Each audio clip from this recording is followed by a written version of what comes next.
Hello everyone, I thought I'd better get out. It's been about a month or so since I did my last video. So anyway, I've been busy. I've been kind of doing my paid work, a lot of weddings, that sort of thing. It's the summertime. So I was thinking, what have I not done recently that I kind of needed to address? And one thing that's been bugging me for a while has, I've got my medium format rangefinder. It's a Mamiya 7.2, so yeah, it takes 120 film and it takes a 6x7 neg. Ever since I had it, I had the 80mm lens, which was absolutely fantastic, still got it. And I always thought I'd quite like to get some more lenses for it. So about 3 or 4 months ago, I bought a 43mm and a 150mm. So the 43mm has been fantastic. It's quite a wide lens. It's about 21mm equivalent. The 150 is a little bit, I'm a little bit, I don't know whether I need it or not. I've been a bit disappointed. Not so much with the quality of the lens, because when it's in focus, it's absolutely superb. But like quite a lot of other people I have found, because I've kind of searched for it on various websites and things, and people say that the 150 is an absolute bugger to focus, and that's what I've found. So I've done quite a bit of testing with it, and I'm getting mixed results. So some stuff is kind of pin sharp, others just way out, and you're thinking, how the hell is that happening? I've had the rangefinder checked by Aperture in London, and they say it's absolutely fine. So it must be user error. That's all I can think. So anyway, I've been kind of neglecting it for that reason, and the fact that yeah, not totally happy with it. It's probably me, but I thought I'd try and get out today and use it, try and use it exclusively on a roll, and just then show you the results and see how it goes, and see whether it's got any better. So there we go. I'm gonna stick a roll of Delta 400, so black and white. So I'll stick that in. I'm just in my local woods where I normally walk Barney. He's with me, chewing a stick.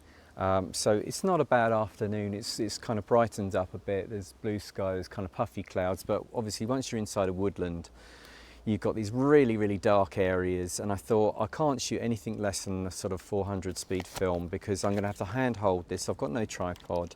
I can only go down to f4.5 for its maximum aperture. And yeah, so we'll see how it goes. I need to hand hold everything, so I probably won't be going for any particular long exposures because I'm hand holding.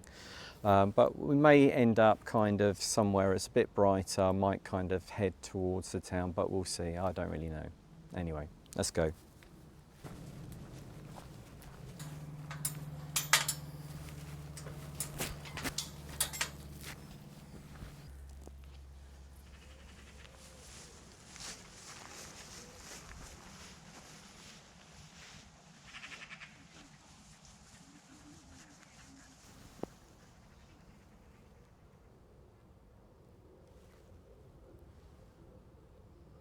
So for the metering of this, I have got it set to its box speed of 400, and I'm using auto exposure lock. And what I'm going to do is, so I'm going to set the aperture, and because we've only got shutter speeds up to a 500th of a second, so you can't go it's not particularly fast on the shutter speeds. So you've got to make sure everything's sort of under that 500th of a second. So I'm going to meter for the dark part. Press the shutter halfway down, so that will lock the exposure, and then recompose. We've got quite a bit of sky in there, so if I point it sort of straight up at the sky, it's going to sort of throw it out a bit. So I'm going to meter a bit more off the grass, and then recompose, and then take the shot.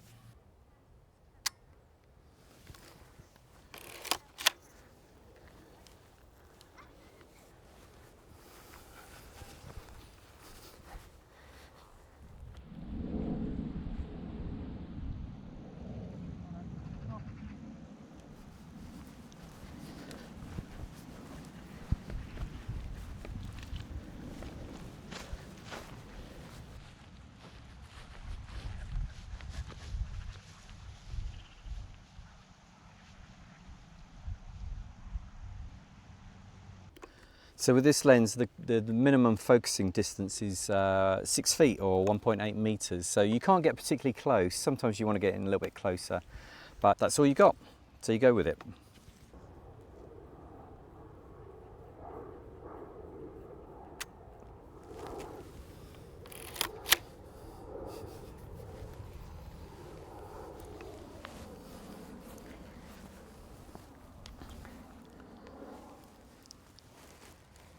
Cows in the field, so we'll stick him on the lead.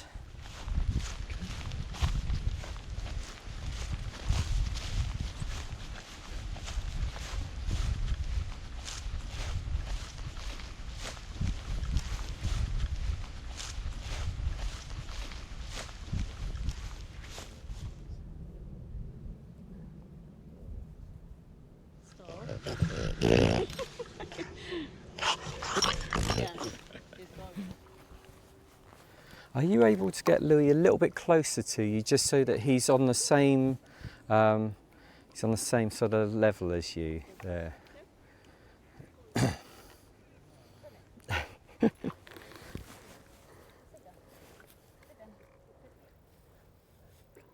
Okay, 3. Oh, just wait till Louis just settles down.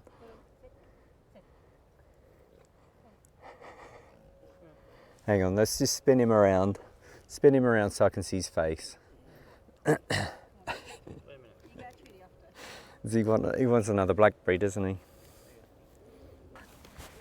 Hang on, let me see if I can. Just keep looking.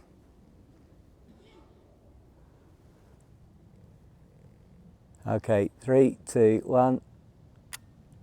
Excellent. Thank you very much.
Cat as well. Look at the cat. Oh, Barney, get the cat. Get it. Whoa, do you see that cat? Whoa, get it, get it, get it, get it.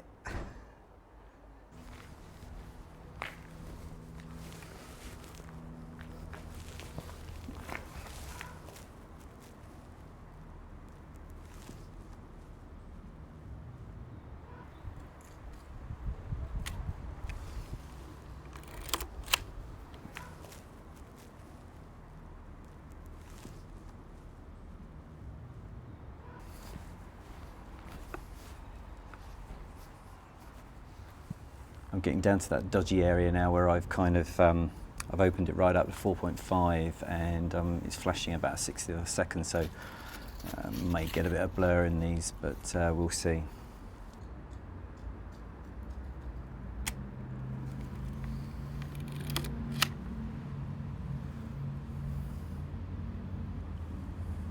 So I'm going to finish off with a shot down this alleyway. This is the kind of start and finish for my dog walk each day. So this alleyway is known as Dog Poo Alley because there's usually so much dog poo down here. But Anyway, it's part of mine and Barney's lives, so we'll get a shot of him.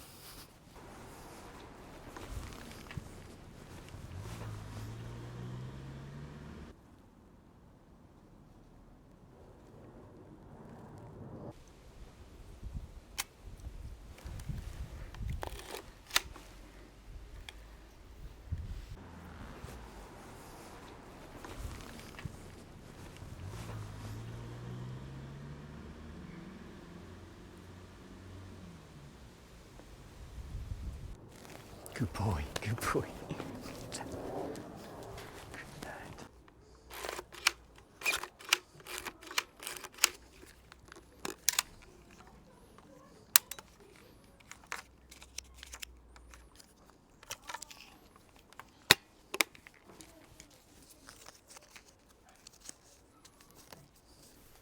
Okay, I know that was a fairly random bunch of photos. There wasn't anything amazing there, but the whole idea of that exercise was for me to use this 150mm lens, which I haven't really been using that much recently because of these sort of focusing problems I've had and these issues in the past.